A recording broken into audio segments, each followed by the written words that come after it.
Welcome to my channel. মই লাখিয়ান এটা নতুন ভিডিঅ'লৈ স্বাগতম জনাইছোঁ। মই আজি বনাবলৈ ওলাইছোঁ ওলকচুৰ আচাৰ। ওলকচুখিনি মোক মায়ে কাটি দিলে। কচুখিনি মই ধুনীয়াকৈ এটা কুকাৰত বহাই লৈছোঁ। 3টা চিটি অহালৈ ৰৈ দিম। এয়া চিটি অহাৰ পিছত এটা প্লাষ্টিকৰ খৰাহিত মই গোটেই কচুখিনি পানী নোহোৱাকৈ নমাই ল'লোঁ। নমাই লৈ ইয়াক মই এতিয়া ৰ'দত দি দিম।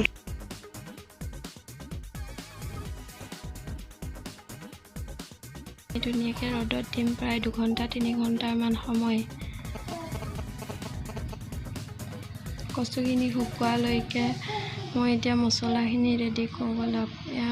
এখন চামুচেৰে মই পাঁচফোৰণ দিছোঁ 1.5 চামুচ, ধনিয়া গুটি 1 চামুচ, প্ৰয়োজন অনুসৰি নিমখ, হালধি আৰু শুকান জলকীয়া 15টা।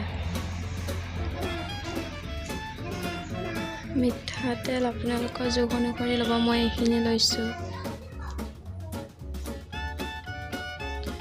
এয়া কচুখিনি চাওক ধুনীয়াকৈ শুকালে, এইটো জোখ হ'লেই হ'ল আৰু তাতকৈ বেছিকৈ শুকুৱাব নালাগে। এতিয়া মই এখন কেৰাহী ল'ম, কেৰাহীখনত মই গোটেই মছলাখিনি দি দিম। দি পেলাই মই অলপ দিন ভাজি ল'ম। ভাজি ল'লে মছলাৰ চেণ্টটো ওলালে খাবলৈ বহুত ধুনীয়া হয়। আজি মই মিক্সাৰত গুড়া কৰি ল'ম, বেছি গুড়া কৰিব নালাগে, অলপ হ'লেই হ'ল। তাৰপাছত কি কৰোঁ চাই যাব।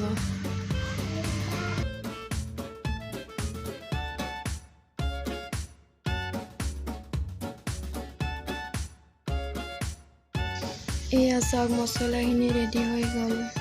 এতিয়া মই এটা কেৰাহী ল'ম, তাতে 1 চামুচ, সৰু চামুচেৰে 1 চামুচ মই গোটা পাঁচফোৰণ দি দিম তেলতে। তাৰপাছত মই কচুখিনি ধুনীয়াকৈ পিটিকি ল'ম, তাতে ভাজি হেতাখনৰ সহায়েৰে হালধি নিমখ দি দিম। অলপ 2-3 মিনিটমান সময় ভাজি হোৱাৰ পিছত মই কচুখিনি ধুনীয়াকৈ এখন কাঁহীত নমাই দিম।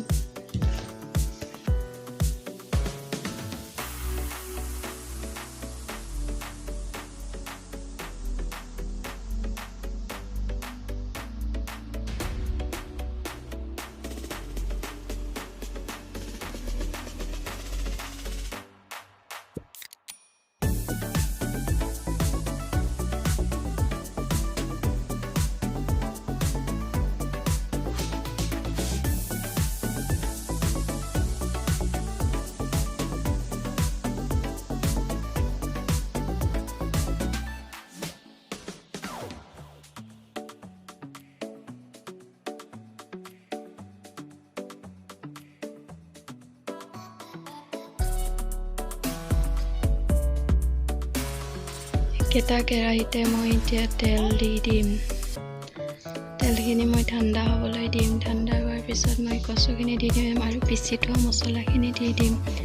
দি পেলাই লৰাই থাকিম ভালদৰে তেলখিনিত। তাৰপাছত এয়া কচু আচাৰ ৰেডি। ইয়াক খাবলৈ আপুনি এসপ্তাহ লাগে, বহুত টেষ্টি হয় আৰু বহুত ধুনীয়া, খাবলৈ বহুত ভাল লাগে।